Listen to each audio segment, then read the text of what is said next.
Good morning, comic book fans. Welcome back to Comics in 5 Minutes. I'm your Elvin Shorty. I'm back. And right now we're going to be reviewing what I've been looking forward to for a while, Guardians of the Galaxy. It's just a little mini-series. I think it's just 5 issues. And there's one very particular reason why I've picked this up. I have mentioned in the past repeatedly that I'm a fan of all things Cowboy Wild West. I'm GMing a Wild West role-playing game at the moment. I walk to work in the morning wearing my cowboy hat. I'm literally wearing cowboy boots right now to go to a rugby match. And when I saw that this is what they were going to do, I was like, yeah, count me in. Not just that, but the creative team is actually pretty decent as well. Lanzig, I forgot his first name, but I've read some stuff by him in the past that I've quite enjoyed. I've got Jackson Lanzig and Colin Kelly, both great people. Kev Walker, really good artist. I was like, yeah, okay, I'm in. I'm absolutely in. But I went in with expectations. I went in thinking this has to be a good cowboy thing. It's sold itself. I mean, it has sold itself so much on being a cowboy Wild West frontier story that just doing something vaguely like that set in space, I don't think it might be quite enough for me. It's like, I really enjoyed Season 1 of Mandalorian. I really like Serenity, Firefly kind of stuff. I like this concept if it's done well. And I think this is done really well. And it starts with the artwork, basically character design, because everyone really leans into the look, with the exception of Drax, but he gets a pass because he gets some really good dialogue later on. Including Gamora, wearing a kind of outfit which, if I'd have seen this in another comic book, and I have seen this in another comic book, I'd have pulled the creators on this one, because it feels like it, in other situations, it could be like overtly sexualizing a character. It doesn't need to be, which is basically having an outfit on where the top of the thigh is visible and there's either some kind of pantaloon type thing or tights or stockings beneath them. But in this setting, her wearing that with a little undercut jacket, the cowboy hat, but also a bandolier of knives, carrying a long arm, and spiked wristlets. It's very much in keeping with a Western feel, exactly, it fits the time period very effectively of the Wild West, but also has a sci-fi bent, which I really quite like.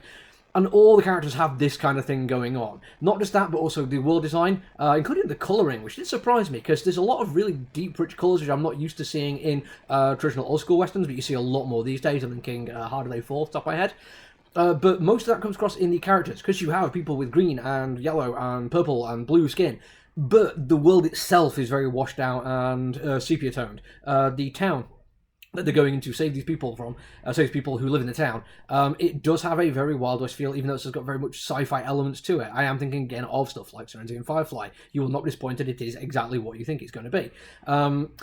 The only odd bit about it, and I don't think this has anything to do with the people who made the comic book, this is just how my head works at this point in time.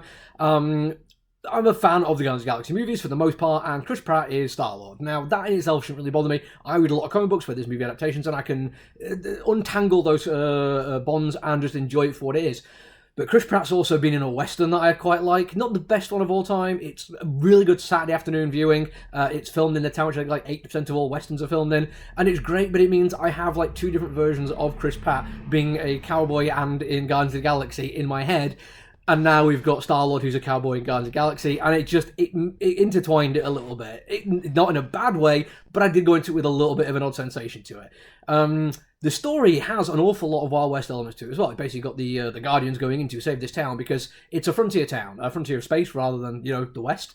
But it's still a town on a planet where strength wins. People who turn up and say, we want what you have and we are stronger to take it, they can take that thing. As much as we romanticize the Wild West, this is a fairly common thing. People with power, money, influence basically manage to turn up and take advantage of people in an awful lot of horrible ways, regardless of the romantic nature we look back at that time period. It's not a good time. A lot of dark stuff was going on. But it's not just that. It is still a sci-fi comic, still Guardians of the Galaxy. It'd be kind of tame if it was just this one thing happening.